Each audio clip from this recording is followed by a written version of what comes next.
wish him all success. It is a great thing. Okay. S Sampath Nayak గారు, ఏమైంది? Office గారు, హైదరాబాద్ నమస్కారం. నుంచి ఎందుకు తీసేశారు, మళ్ళీ ఎందుకు పెడుతున్నారు? జూన్ 2 తర్వాత ఎందుకింత దూకుడు ప్రదర్శిస్తున్నారు పవన్ కళ్యాణ్? అంతకు ముందు లేని దూకుడు. భరత్ గారు నమస్కారం. ప్యానెల్ లో ఉన్న పెద్దలకు నమస్కారం అండి. భరత్ గారు, మీకు తెలిసిన విషయమే. ఎందుకంటే తెలంగాణలో ఇక్కడ పార్టీ పెట్టినాం. పార్టీ పెట్టిన తర్వాత ఫస్ట్ టైం 2014 లో కంటెస్ట్ చేయలేదు. దాని తర్వాత 18 లో కంటెస్ట్ చేశారు. మొన్నటి 20 తర్వాత ఏదైతే 23లో అక్కడ 21 కు 20 ఎమ్మెల్యే సీట్లు వచ్చినాయి. అదంతా పక్కన పెడితే మీరు చెప్పినట్టుగా ఇక్కడ నుంచి పార్టీ ఆఫీస్ ని తీయలేదు. ఎందుకంటే ఇక్కడ ప్రశాసన్ నగర్ ఉన్న పార్టీ ఆఫీస్ ఏదైతే ఉందో సెంట్రల్ పార్టీ ఆఫీస్ లెక్క అక్కడ మంగళగిరిలో పెట్టడం జరిగింది. తాత్కాలికంగా కూకట్పల్లిలో ఒక ఆఫీస్ ఓపెన్ చేయడం జరిగింది. కూకట్పల్లి నుంచి ఏదైతే ఉందో ఈ మా జనసేన కార్యకర్తలు గాని నాయకులు గాని అక్కడి నుంచి మేము ఏమైనా ఉద్యమాలు కానీ ప్రజా సమస్యలపైన పోరాటం చేయాలనుకున్నా అక్కడ అసెంబ్లీ అయ్యే వాళ్ళం. అక్కడ నుంచి మేము అసెంబ్లీ ఉద్యమాలు చేసుకుంటుండేవాళ్ళం.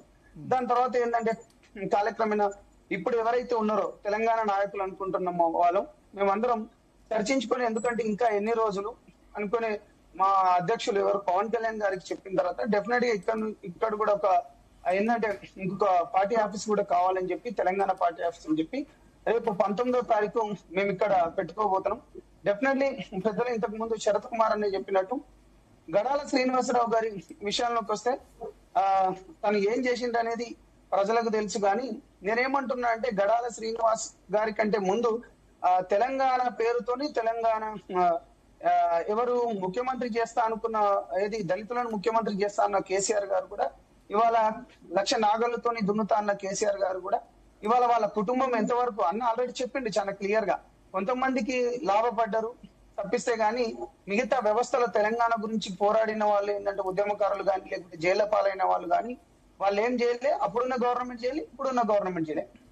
డెఫినెట్లీ అనే ఎందుకంటే శ్రీనివాస్ లాంటి వాళ్ళు గతంలో ఏం తప్పులు చేసినా కానీ దాన్ని సరిదిద్దుకొని ముందుకు పోతాం. ఎందుకంటే ఇప్పుడు దీంట్లో యువ నాయకులం ఉన్నాం.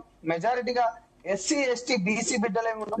ఆల్రెడీ ఇక్కడ ఒక బీసీ బిడ్డకు ఇన్ఛార్జ్ గా ఇచ్చిండు. దాని తర్వాత ఎస్టీ గిరిజన బంజారా కమ్యూనిటీని నేను కూడా విస్తృతంగా చేస్తున్నాం ప్రజా సమస్యల పైన.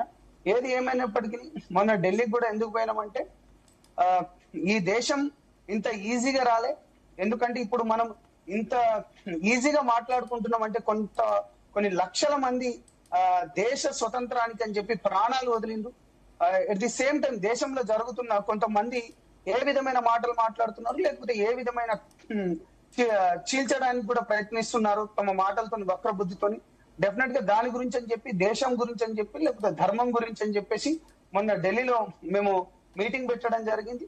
దాని తర్వాత ఆశల నుంచి దాని తర్వాత సాధించుకునే వైపు కానీ లేకపోతే విద్యార్థులకు అవకాశాలు కానీ లేకపోతే దేశ భద్రత పైన కావచ్చు కానీ లేకపోతే వచ్చే తరానికి ముందు తరానికి జంజీ వాళ్ళకు కానీ ఈ దేశం యొక్క స్వతంత్ర సమరయోధుల గురించి తెలపడం గురించి కానీ లేకపోతే యువతను రాజకీయాల్లో ఏ విధంగా ముందుకు తీసుకోవాలనేది వీటిపైన ఒక ప్రాంతీయ పార్టీ పెట్టిందంటే ఇప్పటి వరకు పవన్ కళ్యాణ్ గారు.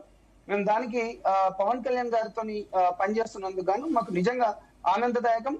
డెఫినెట్ గా మాకు అంటే ఇక్కడ శరత్ గారు అనేక అంశాలు కూడా చెప్పుకుంటూ వచ్చాడు. ఎందుకంటే ఇక్కడ వాళ్ళకు ఓట్ షేర్ ఉందా ఏది ఏమైనప్పటికీ రాజకీయాలు అనుకున్నప్పుడు డెఫినెట్ గా ప్రజల మన్నలు పొందిన తర్వాత రాజకీయాల్లో ఒక వాళ్ళ సుస్థిర ప్రయాణం అనేది మొదలవుతుంది. ఎందుకంటే ప్రజల మన్నలు ఎప్పుడైతే మనం పొందుతామో డెఫినెట్ గా ఎమ్మెల్యేలు కానీ ఎంపీలు కానీ అవుతాం. గతంలో కూడా చూసుకున్నా కానీ బీఎస్పీ బహుజన సమాజ్వాదీ పార్టీ కూడా అది ఇక్కడిది కాదు. అయినా కానీ ఆదిలాబాద్ లాంటి నిర్మల్ లాంటి ఆ ప్లేస్ లోకి వెళ్ళి ఒక 6-7 ఎమ్మెల్యే సీట్లు కూడా గెలిచిందంటే డెఫినెట్ గా ఒకటి చెప్పదలుచుకున్నాం. ప్రజల గురించి అయితే పోరాడుతున్నాం. ప్రజల మనసులను గెలుచుకునే విధంగా అయితే చేస్తాం అనుకుంటున్నాం. ఓకే. సుమిత్రానంద్ గారు. శరత్ గారు. సుమిత్రానంద్ గారు, సో ఇప్పుడు బీఆర్ఎస్